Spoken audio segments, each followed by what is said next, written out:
عربی سیکھنے اور اسلامک لیکچر کو دیکھنے کے لیے ہمارے چینل کو سبسکرائب کریں اور ساتھ ہی بیل کے آئیکن کو پریس کریں تاکہ ہماری تمام نئی آنے والی ویڈیوز کا نوٹیفیکیشن آپ تک بآسانی پہنچ جائے۔ ہم نے لغوی معنی کی ہم نے مثال پڑھی ہے مالکی یوم الدین۔ الدین کا لغوی معنی ہے بدلہ، جزا، اور اس کا اصطلاحی معنی یا آپ یہ کہہ سکتے ہیں کہ اس کا شرعی معنی ہے مذہب اسلام، یہ اس کا شرعی معنی ہے۔ تو اب غور کیا جائے جب بھی ترجمہ کریں کہ یہاں پر اس لفظ کا کون سا معنی سے ہم نے ترجمہ کرنا ہے، تو یہاں پر اس کے لغوی معنی سے ترجمہ کیا جائے گا تو اب معنی بن جائے گا بدلے کے دن کا مالک، جزا کے دن کا مالک۔ یہ ایک لغوی معنی کی بھی مثال تھی۔ اب اصطلاحی معنی کی مثال، ایک جملہ ہے قرأت الحدیث، قرأت الحدیث۔ اب حدیث کا لغوی معنی ہے نیا، جدید، نیو۔ اس لفظ کو، لفظ حدیث کو جو ابتداً جس معنی کے لیے وضع کیا گیا ہے وہ ہے اس کا معنی جدید، نیا، نئی چیز۔ جو بھی نئی چیز ہو تو عربی میں اسے حدیث کہا جاتا ہے۔ تو اس کا لغوی معنی ہے جدید، نئی چیز۔ اور اس کا اصطلاحی معنی ہے حدیث پاک، رسول اللہ صلی اللہ تعالی علیہ وسلم کے اقوال، افعال، تقریر، یہ اس کا اصطلاحی معنی ہے۔ کہ محدثین کے نزدیک لفظ حدیث ایک اصطلاح ہے۔ محدثین کا اس بات پر اتفاق ہو چکا ہے کہ جب بھی ہم لفظ حدیث بولیں گے تو اس سے خاص معنی مراد لیں گے۔ وہ خاص معنی کیا ہے؟ کہ وہ قول، فعل یا تقریر جس کی نسبت رسول اللہ صلی اللہ تعالی علیہ وسلم کی طرف کی گئی ہو اسے ہم حدیث کہیں گے۔ تو حدیث اس کا ایک اصطلاحی معنی ہے، ایک خاص معنی رکھتا ہے یہ لفظ، اور اس کا لغوی معنی کیا ہے؟ نیا۔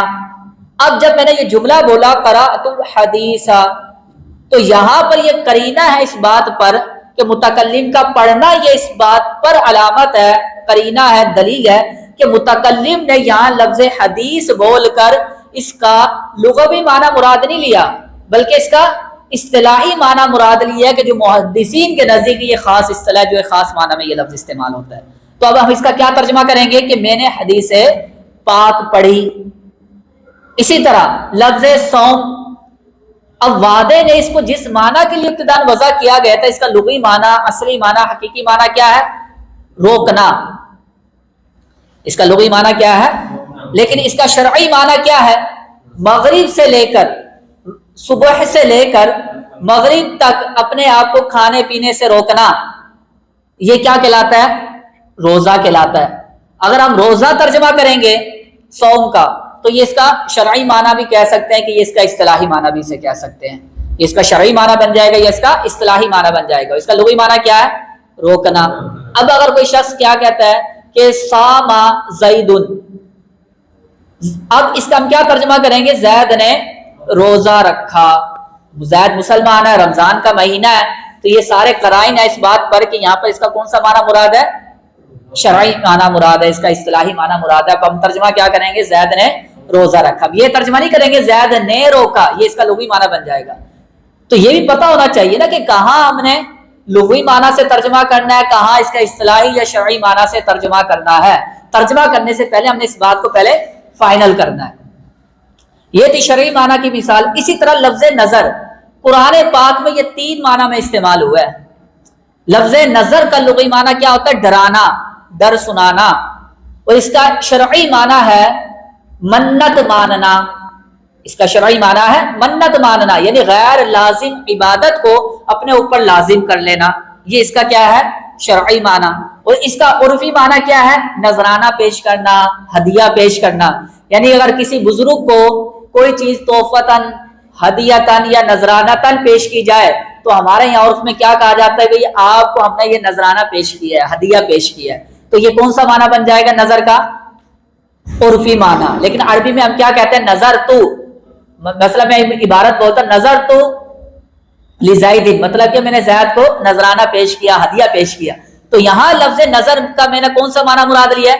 عرفی معنی مراد لیا، نہ شرعی معنی مراد لیا، نہ لغوی معنی مراد لیا۔ اس کا لغوی معنی تو ہوتا ہے ڈرانا، اور اس کا شرعی معنی کیا ہے؟ منت ماننا، غیر لازم عبادت کو اپنے اوپر لازم کر لینا، یہ اس کا شرعی معنی۔ اور عرفی معنی کیا بن گیا؟ اپنے کسی چیز کو کوئی چیز نذرانہ تن ہدیتاً پیش کرنا۔ تو عربی میں کون سا لفظ استعمال ہوتا ہے؟ لفظ نظر۔ اب غور کرے قرآن کے اندر یہ لفظ ان تینوں معنوں میں استعمال ہوا ہے۔ اب جب بھی آپ تلاوت قرآن کریں، اب غور کریں کہ یہاں پہ اپنے کس معنی سے ترجمہ کرنا ہے، اس کا لغوی معنی مراد لینا یا شرعی معنی مراد لینا یا عرفی معنی مراد ہے۔ اسی طرح اب مجازی معنی کی ہم مثال پڑھتے ہیں۔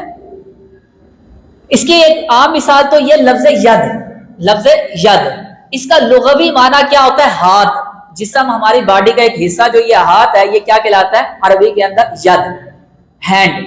یہ اس کا کون سا معنی ہے؟ لغوی معنی۔ لیکن بعض اوقات لفظ ید بول کر اس سے نعمتیں بھی مراد لیتے ہیں۔ بعض اوقات لفظ ید عربی کے اندر کس معنی میں استعمال ہوتا ہے؟ نعمتوں کے معنی میں بھی استعمال ہوتا ہے۔ تب لفظ ید بول کر اگر ہم اس کا نعمت معنی مراد لیتے ہیں تو یہ اس کا کون سا معنی بن جائے گا؟ مجازی معنی بن جائے گا۔ تو اس کا کون سا معنی بن جائے گا؟ کہ یہاں پہ یہ لفظ اپنے لغوی معنی میں استعمال نہیں ہو رہا بلکہ کسی اور معنی میں استعمال ہو رہا ہے۔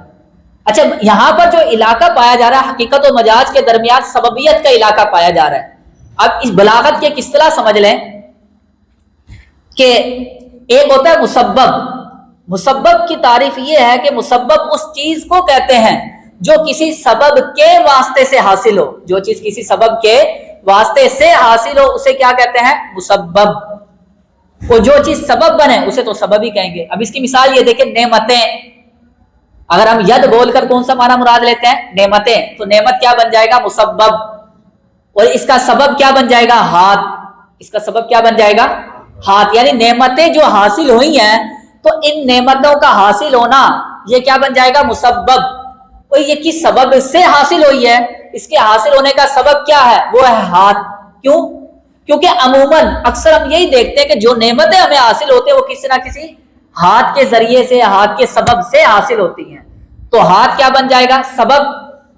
اور نعمتیں جو اس کے سبب سے جو چیز حاصل ہو وہ کیا کہلاتا ہے؟ مسبب۔ تو ہم کیا کہیں گے یہاں پہ؟ سبب بول کر مسبب مراد لیا گیا ہے۔ یہاں پر سبب بول کر مسبب مراد لیا گیا۔ یہ بلاغت کی ایک اصطلاح ہے خاص۔ تو اس کو اصطلاح میں یوں بھی کہتے ہیں ذکر مسبب ارادہ، ذکر سبب ارادہ مسبب، کہ سبب بول کر مسبب مراد لیا گیا، مطلب کہ ہاتھ بول کر نعمت والا معنی مراد لیا گیا ہے۔ اسی طرح ایک اور مثال ہے قرآن پاک میں، یوں دیکھیں، قد بدت البغضاء من افواہہم، قد بدت ظاہر ہو چکا، البغضاء بغض، من افواہہم، افواہ کا معنی ہوتا ہے منہ، فمن منہ کو کہتے ہیں افواہ۔ اب لفظی ترجمہ کیا ہوگا اس کا؟ ان کے منہ سے بغض ظاہر ہو چکا، ان کے منہ سے بغض ظاہر ہو چکا۔ لیکن یہاں پر اس کا معنی بغض، اس کا لغوی معنی مراد نہیں ہے افواہ کا، بلکہ یہاں پر اس کا مجازی معنی مراد لیا گیا ہے۔ اس کا مجازی معنی کیا ہوتا ہے؟ باتیں، کیونکہ باتیں عموماً کس کے ذریعے حاصل ہوتی ہیں؟ منہ سے حاصل ہوتی ہیں۔ تو باتیں کیا بن جائے گا؟ مسبب۔ اور کس کے ذریعے حاصل ہو رہی ہیں؟ منہ کے ذریعے۔ تو منہ کیا بن جائے گا؟ سبب۔ تو ہم یہاں پر کیا بولیں گے کہ سبب بول کر مسبب مراد لیا گیا ہے۔ تو یہ بھی اس کا کون سا معنی بن جائے گا؟ مجازی معنی، مجازی معنی۔ اچھا، لازم معنی کی مثال، اگر حقیقت اور مجاز کے درمیان لزوم کا علاقہ ہو تو وہ لازم معنی کہلاتا ہے۔ اس کی عام مثال یہ دیکھیں قرآن میں، نسوا اللہ فنسیہم، انہوں نے اللہ کو بلا دیا، فنسیہم، نسوا کا لغوی معنی ہوتا ہے نسیان سے بنا ہے، اس کا لغوی معنی ہوتا ہے بھلانا۔ اگر آپ یہ ترجمہ کرتے ہو نسوا اللہ، انہوں نے اللہ کو بلایا، فنسیہم، اللہ نے ان کو بھلا دیا۔ اگر کوئی اس کا لغوی معنی سے ترجمہ کرتا ہے کہ اللہ نے ان کو بھلا دیا تو اللہ کی طرف بھولنے کی نسبت کرنا لازم آئے گا۔ اور توبہ نعوذ باللہ، اللہ تعالیٰ تو بھولنے سے کیا ہے؟ اگر کوئی کہتا ہے توبہ نعوذ باللہ اللہ نے ان کو بھلا دی، تو بالکل ہی غلط ترجمہ کہلائے گا نا، کیونکہ ہمارا عقیدہ کیا کہ اللہ تعالیٰ بھولنے سے، تو یہاں پہ اس کا کون سا معنی مراد لیا جائے گا؟ لازم معنی۔ اب دیکھیں کس طرح ہم کہیں گے کہ بھلانے کو لازم کیا ہے؟ چھوڑنا، کہ بندہ جس چیز کو بھولتا ہے اس کو کیا کر دیتا ہے؟ چھوڑ دیتا ہے۔ جس چیز کو بندہ بھلاتا ہے اس کو، تو بھولنے کو لازم ہے، چھوڑنا لازم، چھوڑنا لازم ہے، تو بھولنا یہ بن جائے گا ملزوم، اور چھوڑنا یہ کیا بن جائے گا؟ لازم۔ تو ہم کیا کہیں گے؟ ملزوم بول کر لازم معنی مراد لیا گیا ہے، بھولنا بول کر لازم معنی، چھوڑنے والا معنی مراد لیا گیا۔ تو ہم کیا ترجمہ کریں گے یہاں پر؟ انہوں نے اللہ کو چھوڑا، اللہ نے انہیں چھوڑ دیا۔ تو یہاں پہ کس معنی سے ترجمہ کیا جائے گا؟ لازم معنی سے ترجمہ کیا جائے گا۔ اور یہ ہماری بحث مکمل ہو چکی ہے۔